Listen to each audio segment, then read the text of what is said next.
کی بات کی انہوں نے گدار کہا، انہوں نے خیر بخش مری، بابا حسن کامر، حیدر بخش جتوئی، بادشاہ خان، ان کو تو گدار کا لقب دیا جنہوں نے ملک بنایا، جنہوں نے انصاف کی بات کی، جنہوں نے حق کی بات کی، اور انہوں نے جو اسٹرگل کی.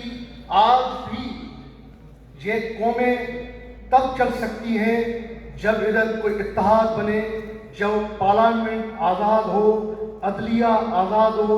ابھی دیکھیں ایمان مزاری نے حق کی بات کی ہے تو ان کو بھی سلاخوں کے پیچھے ڈال لیں. کوئی نوجوان حق کی بات کرتا ہے ان کو بھی جیلوں میں ڈالا جاتا ہے.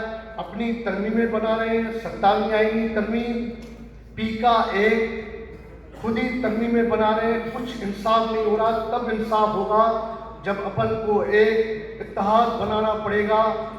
جیسے اتحاد، کامیاب اتحاد بنے تبھی کامیابی ہو سکتی ہے. ادھر تو ہمارے وسائل، سندھو دریا، کبھی سندھ کی زمینیں، کبھی تھاڑیل کلچر، یہ خود ہاتھوں سے بنایا گیا ہے.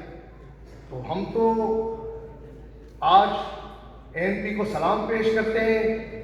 تو ایسی امن کانفرنس سے ہونی چاہیے جس میں میلاد ہونا چاہیے اور حق اور سچ کی بات کی جائے. آج جو بھی حق کی بات کر رہا ہے اور یہ جھوٹا پارلیمنٹ بنایا، اس سے جان چھڑانی پڑے گی اور ایک مضبوط اتحاد کرنا چاہے ساری قوموں پہ.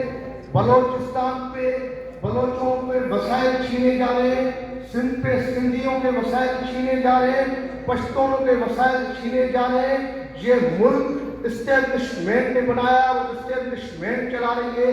جب تک اسٹیبلشمنٹ سے جان نہیں چھوٹے گی اور یہ کالے قانون ختم نہیں ہوں گے، اس تک جدوجہد یہ جاری رہے گی. بابا حسن کامر، حیدر بخش جتوئی کا ایک شعر ہے جو میں جگہ لوں گا: بھریو بھل کے خانن کے کیو قابو جوانن کے، مارایو مہربانن کے نہارو نقطے دارن کے، چھڈیو کاٹے زبانن کے، ہلایو کارخانن کے.